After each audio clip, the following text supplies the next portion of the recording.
I've been high, I've been low, I've been rich, I've been broke. I done did a lot of shows, but ain't nobody show. But I keep going. I keep going. I've been high, I've been low, I've been rich, I've been broke. I done did a lot of shows, but ain't nobody show. But I keep going. I keep going. I'm glad to get you back on here. You got that email really quick, I see. Yeah, dude, I'm on it, man. Like dots on dice.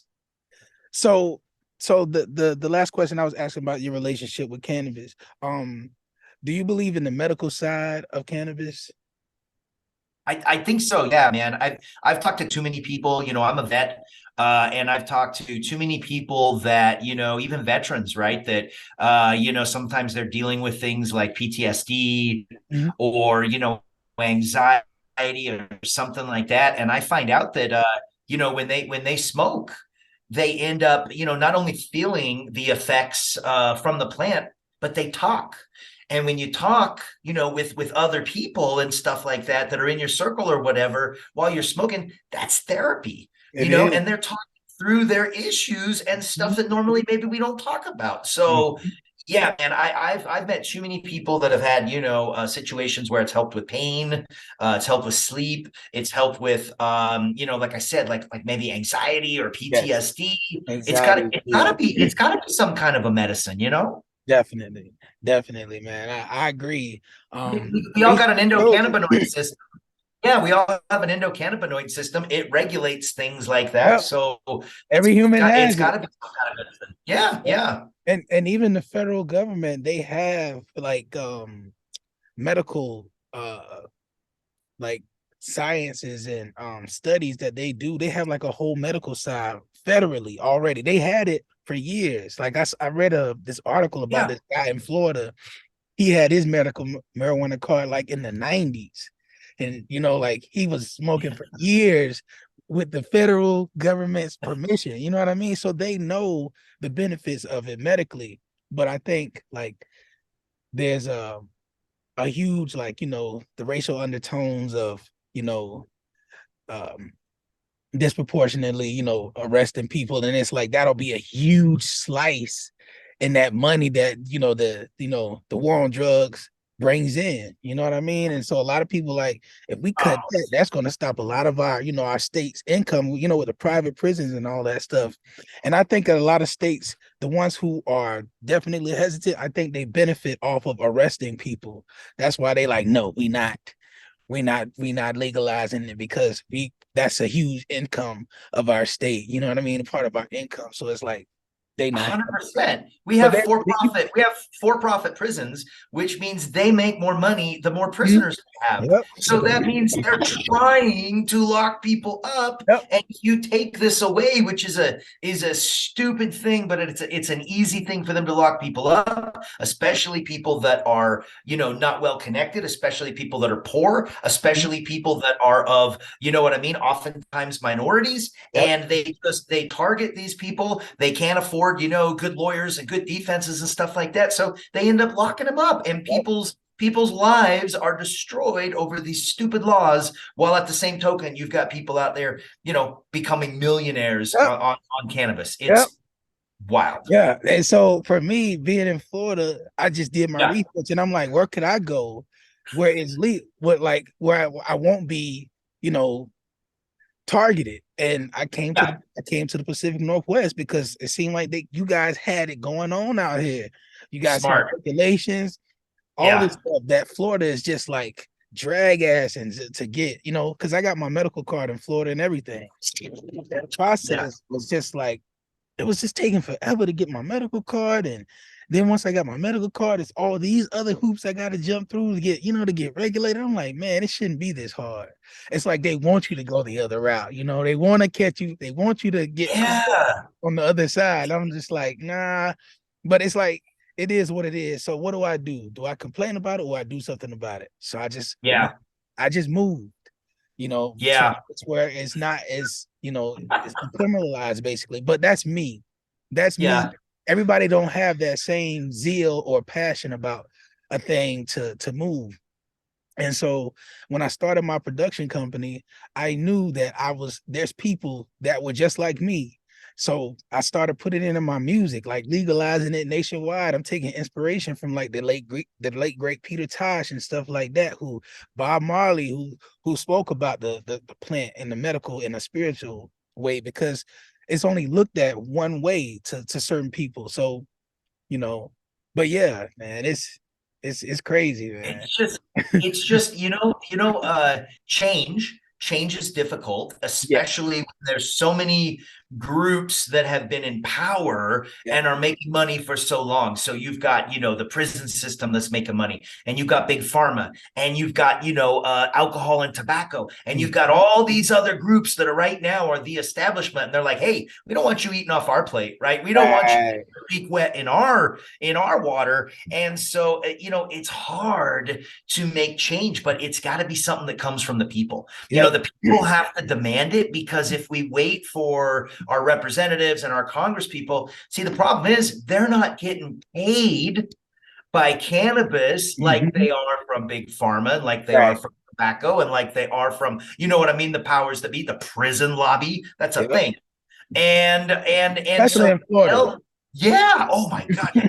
So until that we have the money to grease the palms of the people that make the laws, they're not going to make laws for us Right. unless we demand it, unless we do it. And I think it's got to come up from the people to make that change, because otherwise, man, it's going to take them forever. They move Yep. slower than pond water Yep. when it comes to this, and it's got to be one of the biggest no-brainers in the history of no-brainers. 100%. 100%. And I wanted to be one of those people who got in the trenches and learned and Yeah. studied, did my research, and made the right connections on the West Coast, so that maybe one day I can take my knowledge back to the South and then help make change. But if you don't know anything, you don't have any kind of connections, you don't know anyone, like you don't have the information, you can't make change with anything. You know what I mean? So I got out here, I got right involved, and I got some buddies in the beer industry who had friends who had uh, farms and stuff like that. And so I started going, the trim, and it just Yeah. went from trimming and just trying to take my knowledge to the next level. You know what I mean? And it's not about what you know. Sometimes it's who you know too. So No, 100%, man. Just being in it, right? Just jumping in, getting in, immersing yourself, networking, getting out there, talking to people. That's the best thing you can do. yes, sir. Yes, sir, Yeah. man. Yeah, we can talk about this stuff like Yeah. we can go on forever about this. But Yeah. yeah, man. Yeah, man, I definitely appreciate you. So my next question would be like, how did you become interested into working with your buddy in this space? Like, did he have to like sell you on the space, or did you already have like a want to get into the space, or like what brought you into the cannabis industry? Like, That's a good question. So I've been doing like technology media, right? And I started out doing sports, big sporting events, and tickets and hospitality and all that. Moved into technology. So launched a magazine called Innovation and Tech Today, and we covered like all the stuff like gaming and cybersecurity and smart home and drones and like all this cool stuff. And we realized that there needed to be a cannabis magazine about tech. mm-hmm. So that's when a few years ago, like 3 years ago, we launched little plug here, a little shameless plug, Wow, Cannabis and Tech Today, wow, right? that's So we beautiful. got Deepak Chopra on the cover. We got right here. This is cool as heck. She's an Army veteran. And she's got this program right here where basically you send your DNA in and it'll tell you, it's called Weed Decode, and it will tell you basically what kind of strains will make you feel which ways and stuff using your genetics. Wow. I'm a nerd, so I like that stuff. And yeah, man, I was doing Cannabis and Tech Today, and STM is cannabis technology. So taking my experience doing the magazine and working with the events and, getting to talk to cool people like, Teresa Jackson, Deepak Chopra, all of a sudden, boom, it was like, let's bring my, kind of passion for this over to STM and help out, on the marketing and media side. So Wow, that's yeah, amazing. it was like, hey man, it was just kind of meant to be, man. It was like Gotcha. it was just it made sense. And there's a lot of crossover between, cannabis and tech and STM. I mean, they make seriously, like I kind of feel like they're sort of like a Tesla of cannabis manufacturing. You know what I Wow. mean? Like they're really, really dope machines. Gotcha. So the magazine, is it still up and running, or Yeah. you still a Yeah, part of it? it's a latest issue, man. You can get it in we're in most of the Barnes and Nobles, on site at the events. We'll be at Benzinga coming up. We were just at NECAN, NOCO Hemp Expo right here in Colorado. So you can get it at events. It's free. You can subscribe online, and it's print and digital, and you can find it too in a lot of your bookstores and dispensaries and stuff. Absolutely. What's the website? Plug your website so that people can Yeah, yeah. It's simple. It's just cannatechtoday.com. CANNATECHTODAY.com. And yeah, man, if you're into cannabis and tech, we're your jam. That's what we do. My people, please Yeah. tap in with that magazine. Give us a follow. Yeah, follow on social media. And again, don't forget STM Canna, super easy to get there as well. Just stmcanna.com. And we've got some great machines. I think one of the coolest things about what we're doing is that we've got this one tray workflow. So you can take one tray and you can literally, like, you can go and you can fill it. And then you can go and you can, fill the cones. And then you go over to the next station with the same tray. And then all of a sudden you can weigh every single one of those bad boys to make sure they're perfect. And then you can go over to the closer with that tray, and the machine goes and closes them with a perfect little crown. And so the one tray is all you need. And you can go from station to station, saves on labor. All of our equipment is like backwards compatible, and it's all modular. So you could start out with just one, maybe a grinder, or maybe you want to start with the Rocket Box Mini, right? Which does like 143 pre-rolls in under a minute. But you can put them all together, and now you got a whole system, and you can crank out seriously 10,000 pre-rolls in a day. Wow. Yeah, and nice too, right? They're not crap. They're not junk. These are award-winning pre-rolls. I got to make sure. Right. Yeah, make sure they know they award winning. They're award winning. Yeah, man. People are winning awards for stuff. Yeah, that's a good sign, man. We have one client who's actually there in Washington. They bought one of our first machines, like one of the OG machines, right?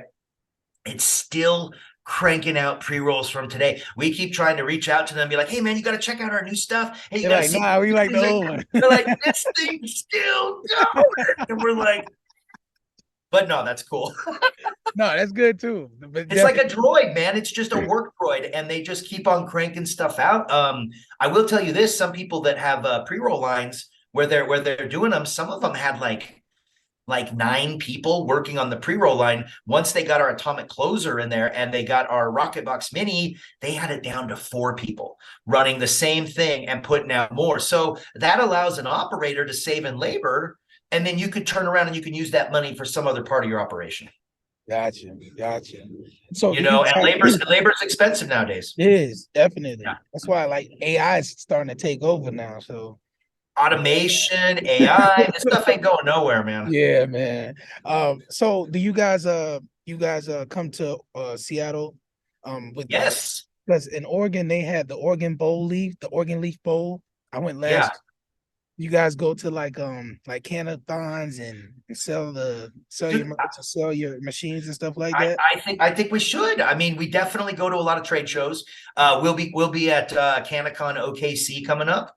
And then we're going to an event down in New Mexico, like about a month later. So we definitely hit those. But I like the idea of some of these kind of regional, things and stuff like that, and getting out in our backyard. That's a good idea.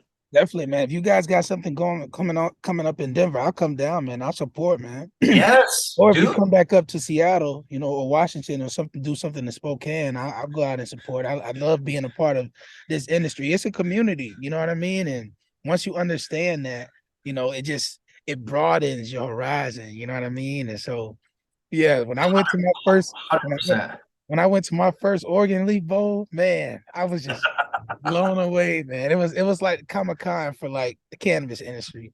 Oh, that sounds good. And then they probably they have competition with like flower, with like they probably have pre-rolls, right? Yeah, they were passing out pre-rolls and everything. I was just taking photos of everybody, making everybody feel good and happy, man. They next year, I think they were talking about this year doing like a live performance. So I'm actually being considered to perform there. My song Legalize It, because that's what I do. But yeah, man, that kind of stuff is just, it's incredible, man. They actually had a pre-roll company called TJ's Gardens, and my name is TJ. So they just had like some ladies walk up to me and like, "Hey, do you want any pre-roll?" I was like, "Absolutely, I Yeah, want hell yeah, I pre-roll." She gave me. I had to take a photo of TJ's garden. I'm like, man, this is just insane. Like Oh, it's so cool, I'm a man. country boy, Yeah. man. So coming from the South to seeing this, it was just like it was a little overwhelming. So I had to go to the bathroom and calm myself down because it was just Yeah. like, that's how exciting I was to be there, man. But but once you get there, now you realize, man, this thing is bigger, way bigger than it, than me. It's like I came in to just do this one thing, and it just like, no, it's a whole universe. It's a movement. It's a It movement, is. man. It It's really real, is. man. It is, and you Yeah. guys are Yeah. part of leading the way, man. So We're kudos to you trying, guys. man. We want to keep on growing. We want to keep serving our clients and again, helping everybody in the pre-roll space. Everything that we learn, everything that we can share out, man. That's what we want to do. Because again, it's all about community, and we really value, getting the opportunity to work with so many cool brands, so many cool farms and stuff, using our equipment, winning awards with our equipment, man. That feels really good.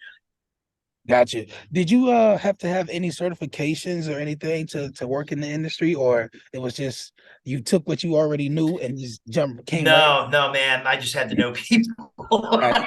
Gotcha. Yeah, that's what I'm saying. Sometimes it's Yeah, not what you know, sometimes yeah, yeah. awesome. Yeah, So I think it's that way with a lot of things. You know what I mean? Like if you, yeah, I think with a lot of things, it's kind of like, you got to get in where you fit in. Some yep, stuff you need to be certified. Some yep, stuff you just need to bring skills to the table, yep, and say, hey, I want to help. Do you got a spot for me? yep. I'll be one of your best, and you'll get your foot in the door. That's exactly how I came into it. Like with my camera and my microphone, Yeah, asking questions. When I first got yeah, to Portland, 420, the first year, I went to every dispensary and just asked, could I interview, some of the bud tenders, some of the yeah, business owners, and because everybody were doing sales and everything, and yeah. some of the customers as well. And that's me getting my foot into to the door just by serving, like Smart. people. And I just grew every year. And here I am on my fourth season right now to my own podcast, trademark, Wow. my own company. I got in basically on my own merit, but like you said, just getting in where you can fit in, and I found my niche, but I didn't want to overdo it because I'm an artist, I Yeah. do music and shows like that. So I didn't want to overdo it. I wanted to do just enough so that people know this is my community as well. You know what I mean? Like this is the community that I represent, you know what I mean? So but yeah. That's Um, awesome, man. You've come a long ways, dude. Congratulations. yes, sir, man. Thank you, man. I was in Atlanta interviewing artists and stuff like that at Puff Daddy's. He has a TV show called Revolt or a Okay. TV station. It's called Revolt. You kind of like Oprah has OWN. Yeah. Yeah, so he has like Revolt, and it's like basically entertainment, culture, entertainment, and stuff like that. So I went out there, did interview some artists and stuff like that, and I found out that cannabis is still illegal in that space. I'm just like, whoa. So I'm telling people what's happening out here, and they like, man, that's crazy. Like they don't even believe with all the stuff that I'm telling They can't even believe what they're hearing. They're like, what? In the streets? them. Yep. But see, that's what I wanted to do. I wanted to be able to give that information and let people know what's happening, where Yeah. communities are booming and where these leaders are actually taking this movement to the next level. And sometimes it's about where you at. You just got to be in the flow. You know what I mean? And I didn't want to be on the Yeah. outside looking in anymore. I wanted to be in it. So, but Yeah. it's a sacrifice, and That's everybody ain't willing to make that move. So but I did. So yeah. No, you're doing it the right way, man. That's it. And just trying to bring value, like with everything that you that's do, it. man, trying to bring value, it's gonna come back to you full circle. Yes, sir. Appreciate that, brother. Yeah. So what trends do you see happening in the cannabis space right now? Like, do you guys follow the trends or do you kind of just try to create your own? And if so, like, what do you see trending right now in the cannabis space? Yeah, good question. One of the things I think that we're starting to notice is, maybe like about a year ago or whatever, it was the different sizes of the pre-rolls. Hmm. So, like the dog walkers, right? Those little tiny ones. And I say we call them dog walkers because you can basically go out and walk your dog and you smoke it, and by the time you're done walking your dog, you're done with the little J. So they're Hmm. like And I think that they're cool as hell. As someone who smokes a pre-roll, like I can only do like half, of like a gram or something like that, like a half. I'm a lightweight, and then I got to like put out, and then I got to light it later. No, those little dog walkers were perfect, and so we're seeing a lot of demand for those.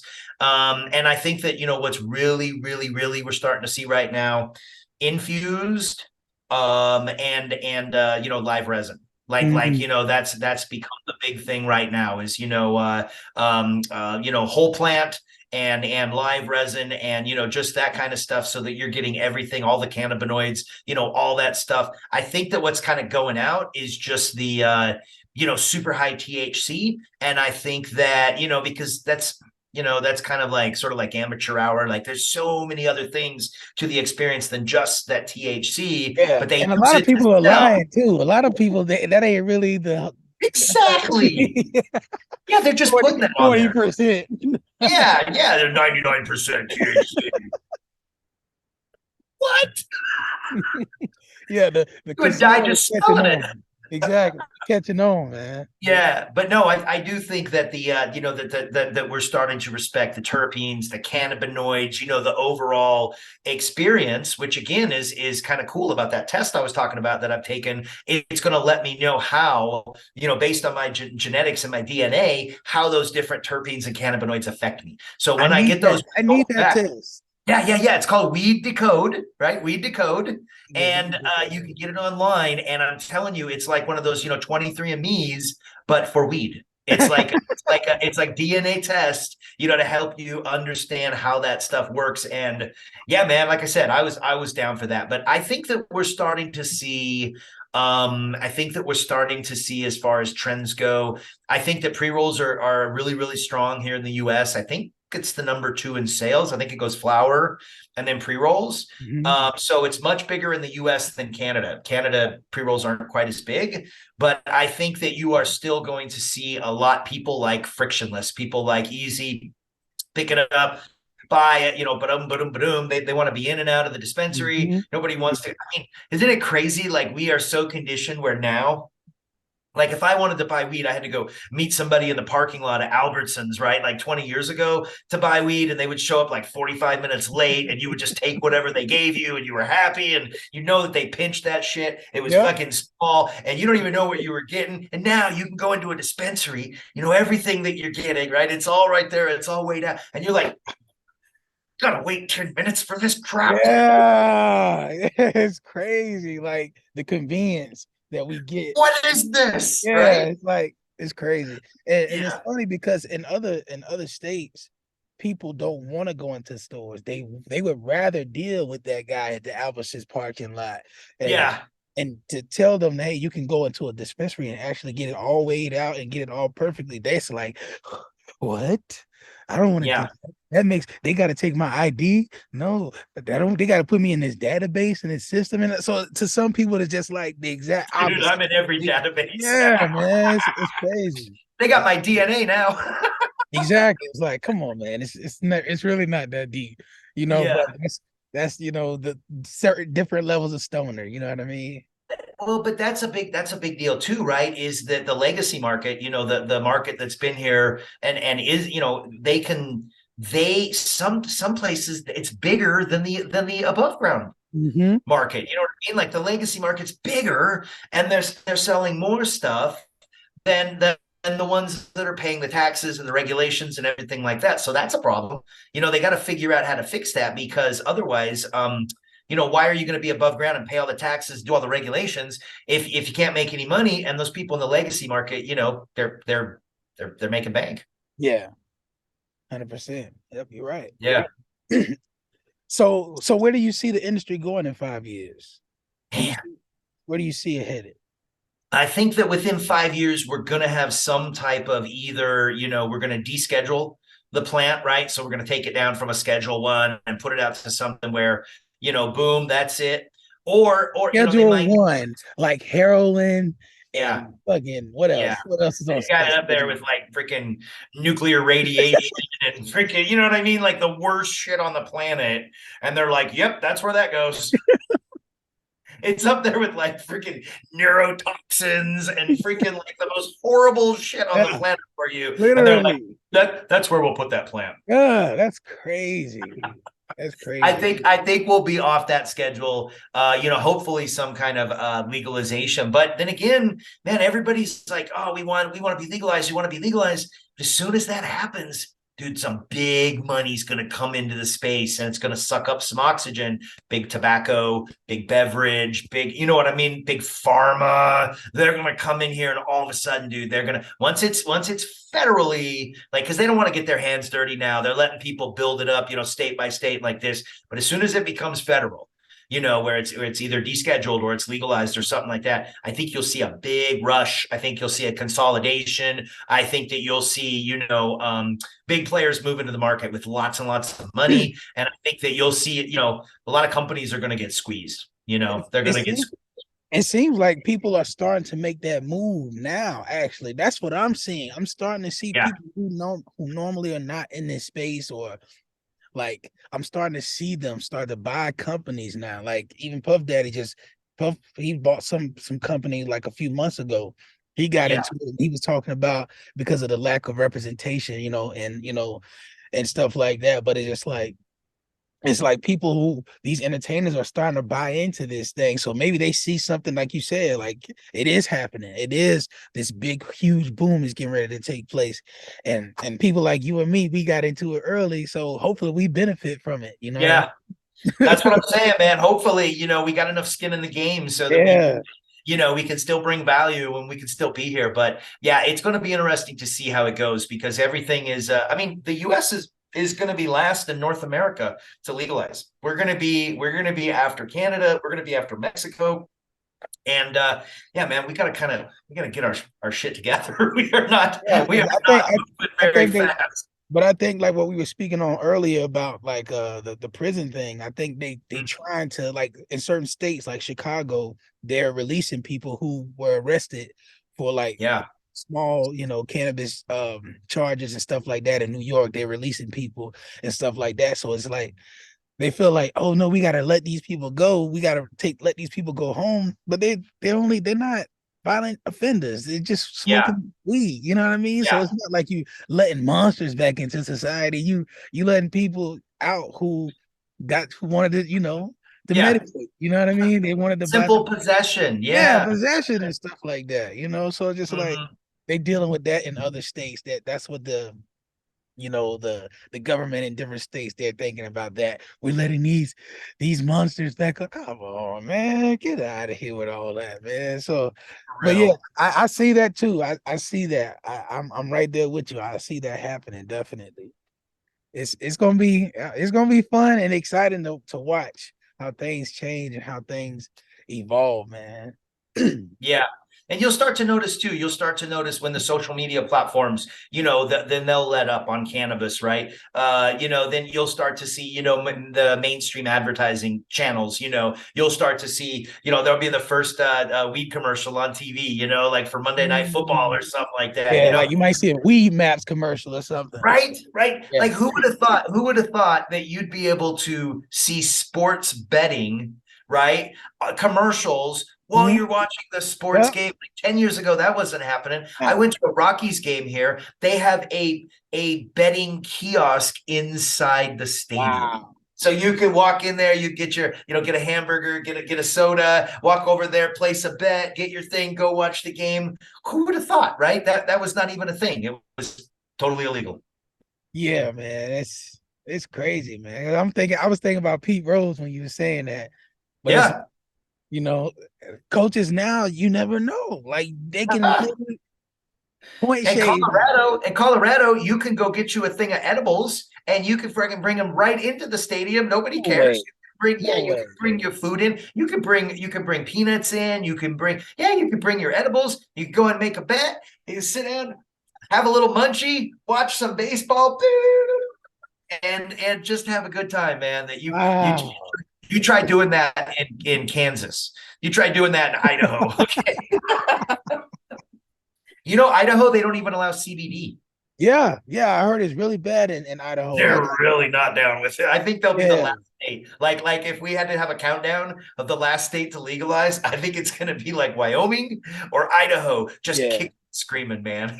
Yeah, I had some buddies, some artist buddies who told me they got arrested down there for this, like, you know, um, some cannabis stuff, like getting caught with like weed. They go to jail for real, Yeah. like, and Yeah. they get kicked out of the state and stuff like that over like small amounts of like weed and stuff. I'm like, okay, I'll stay out of Crazy. there right now. Yeah. Stay out One of little detour of Yep. it. Drive around that state. Yeah. It's crazy. So as we get ready to end, our interview, I just want to tell you thank you again for coming on, and thank you for all your insight. Thank you for sharing, your journey and your passion for the plant, for the industry, and for your company. All the great things that you guys are doing, leading the charge in the space, man. Thank you for all you do, brother. One of my last questions is going to be, can you tell me about your greatest achievement in this field and what did you do to accomplish it? Oh man. Oh, that's a tough one. You come with the goods on that last question.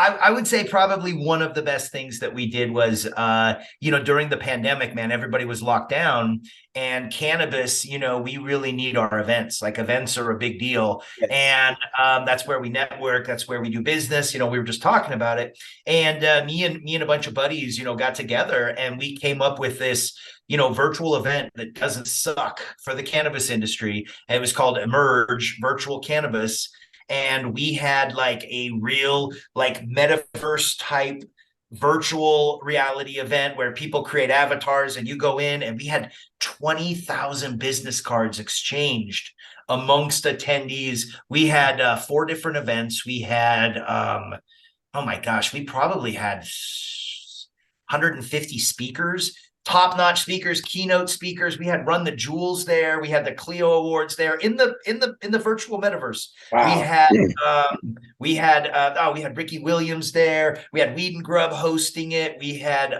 Sid and Mike. Like, I mean, it was a who's who. D'Angelo, Last Prisoner Project. Everybody was involved, and we got kind of the whole cannabis industry. When we were all kind of like stuck at home, we Mhm. figured out how to turn those lemons into lemonade and Wow. really made a dope virtual event that lasted. We had 4 of them, and we actually got 4 pages of coverage in High Times technology issue. And so, Wow. yeah, that was me and my friends, just kind of putting our heads together going, man, how can we do a better virtual event?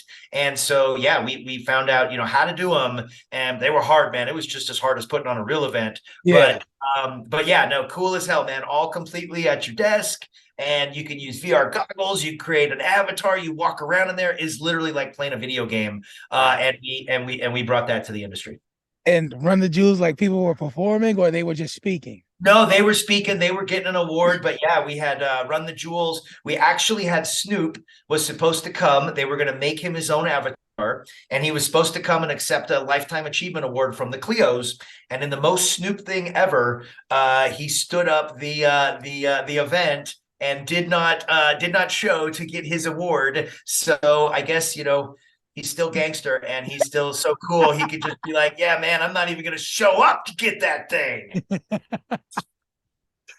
So Snoop ghosted us, but no, we had everybody else, and it was really cool. It was an awesome thing to be able, to show that, hey, we can still get together, we can still learn, we can still do some business, and and we can do it even when we're locked down because cannabis is essential.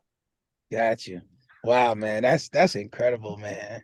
That's a great question, dude. Nobody's ever asked me that.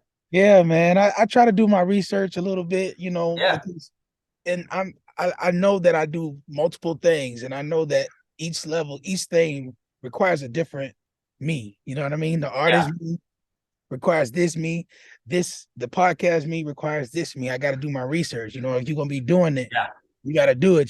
So yeah. absolutely, yeah, man. But that's awesome, man. You guys are. Like I said, you guys are leading the charge, man. And I look forward to coming to one of your events, whether it be here, whether it be in Denver, whether it be in Portland, or I actually saw your Instagram and I saw that you guys were speaking somewhere in Tampa or something like that. Um What was that about? What was that? What event was that? Yeah, that was at a KushCon. So KushCon. we were at KushCon down there, and we actually they had some great panels, and we got that opportunity, to get down there and about our stuff. And again, Tampa's a different market than up here because Yeah, they don't exactly. they don't have as big of a market because it's all medical. Right. Plus there's a lot of Delta 8 going on down there. It's like the Wild West.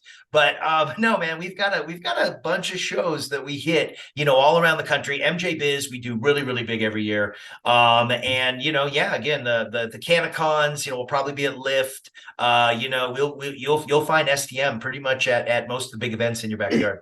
Awesome, man. Yeah, I follow you guys. I followed you guys on Instagram, so I'm gonna keep in contact with you in the movie. Yeah, let's collaborate. Let's do some Yeah, things. man. Absolutely, man. You let me know what you need me to Our do. hour, Black Roses. Let's do this.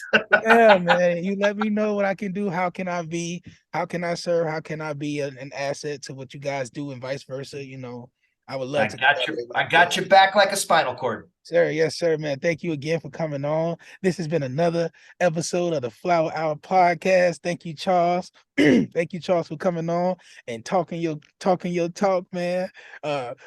Keep doing what you're doing, man, and keep leading the way in this industry, man. And I appreciate you again for coming through. I'm gonna send you a link when I post this up.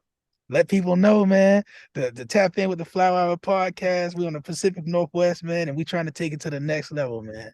Just like you. I love it, man. Thank you for having me, STM Canna. Let's roll. Go check out our website. If you Yes, know anyone that needs pre-roll automation, we have got you. And yeah, man, we'll be doing some collaborations for sure. absolutely. Plug your website and the socials one more time.